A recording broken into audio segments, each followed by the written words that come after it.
Bonjour à tous, je me présente, Jean-Baptiste Bernicot, je suis le directeur d'innovation d'IDEA. IDEA est un acteur logistique qui vient en soutien d'acteurs industriels de l'aéronautique, de la défense, de la navale, de l'oil and gas et des énergies marines renouvelables, et ainsi qu'un tissu de TI industriel assez conséquent en France. On intervient directement sur les sites industriels ou à partir de plateformes de proximité sur des métiers de logistique, de magasinage, d'emballage, de production sur nos plateformes, de transport et de portuaire.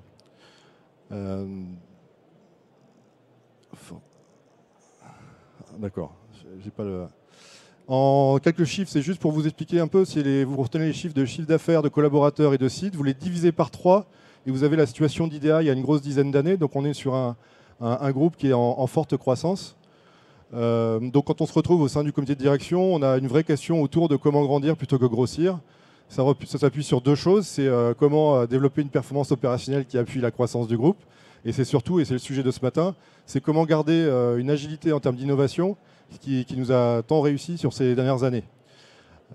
Pour répondre sur ce point-là, notre crainte aujourd'hui, vu le taux de croissance, on a intégré plus de 200 personnes l'année dernière.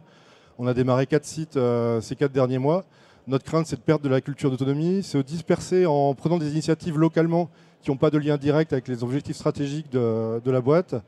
Innover par intermittence, puisqu'on a été une PME, on est maintenant une ETI. Quand on démarre 4 sites d'un coup sur 4 mois, on a beaucoup de nos ressources qui disparaissent. Donc on peut interrompre nos projets, ce qui peut être un vrai handicap pour nos partenaires. L'oubli de partager, nos responsables de sites ne se connaissent plus. C'est-à-dire que leurs succès et leurs échecs, ils n'ont plus de capacité à les échanger simplement. Et enfin, c'est devenir compliqué. C'est-à-dire comment on justifie les investissements, les ROI, tous ceux dans quoi les grands groupes se plaisent.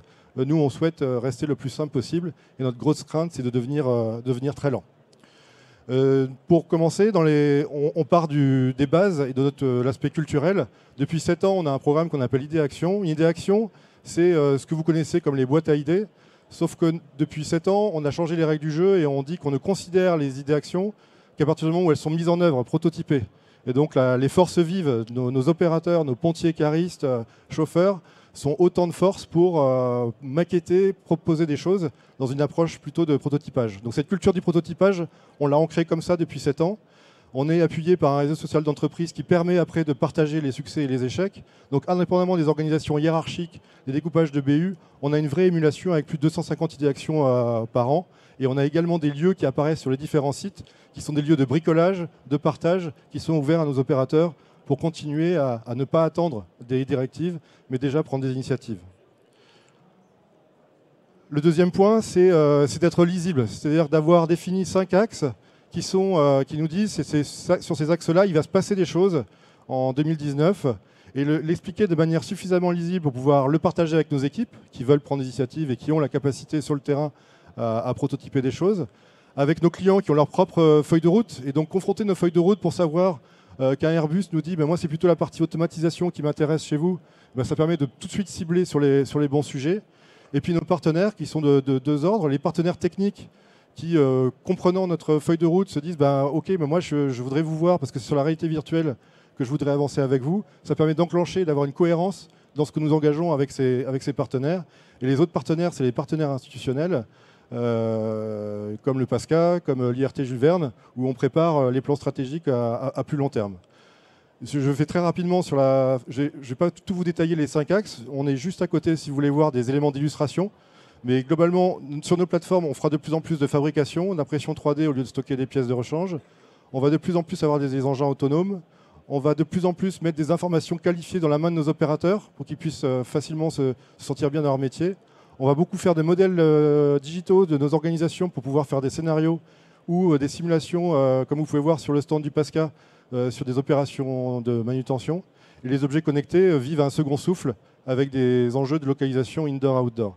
Cette structuration-là qui paraît toute simple, elle permet d'avoir un discours clair et partagé et en plus de structurer une veille partagée qu'on peut également co-construire avec nos partenaires.